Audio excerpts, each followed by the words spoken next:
Ցեղասպանություն բառ, որն արտասանելիս մարմնովը ծարսուռ է անցնում։ Մի հատիկ բառ,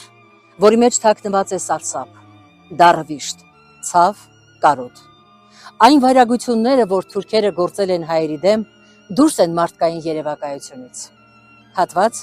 Սերո Խանզադյանի «Խոսեք Հայաստանի լեռներ» վեպից։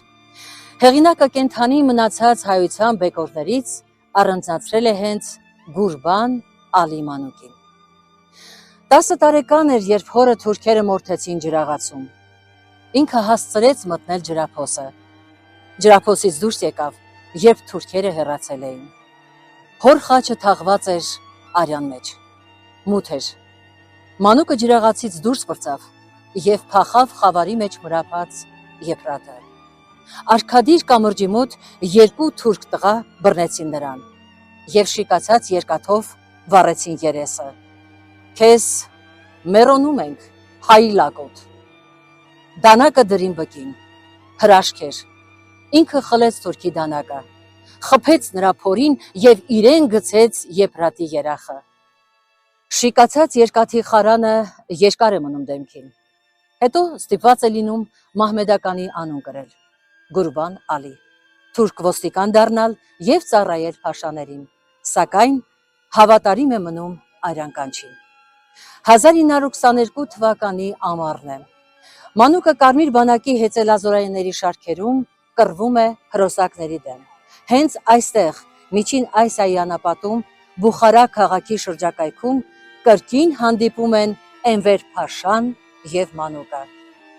Էնվեր Փաշան զարմանում է. «Միթե դեռ հողի երեսին հայ կա»։ «Կա և Հայաստան աշխարհը», վճռական ասում է մանուկը, թեև կիսված, բայց կա։ Այս էլ իմացիր, Էնվեր Փաշա, ես հայս, ես Երզնկայի, քո ձեռքով ավերված կաթակ ընգյուղացու որդիս, ահա Կարմիր բանակի հրամանատար եմ։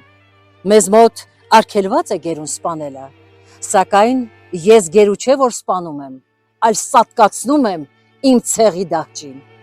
Մանուկը սպանում է Էնվեր Փաշային, առնելով 1,5 միլիոն արյունակիցների անթաղ ոսկորների, խոշտանգված Հայաստան հայրենիքի, պղծված եփրատի վրեժը։ Այո, ներում են թշնամուն, բայց ոչ նրան, ով մի օր փորձեց գոյության գրքից սրբել քո անունը։ Եղեռնի ցավն ու անմեղ նահատակների հիշատակը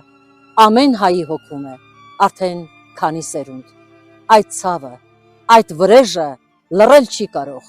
այն իրական հայի այրան մեջ է։ Անխամրելի է գենետիկ հիշողությունը։ Կարծում եք պատահական է ասել Ավետիք Իսահակյանը. պիտի մենք լիրբ լինենք, ստոր, պոռնկորթի, որ մոռանանք և ներենք։ Վրեժի կաթ պիտի տան մեր մայրերը մեր ծնվող մանուկներին։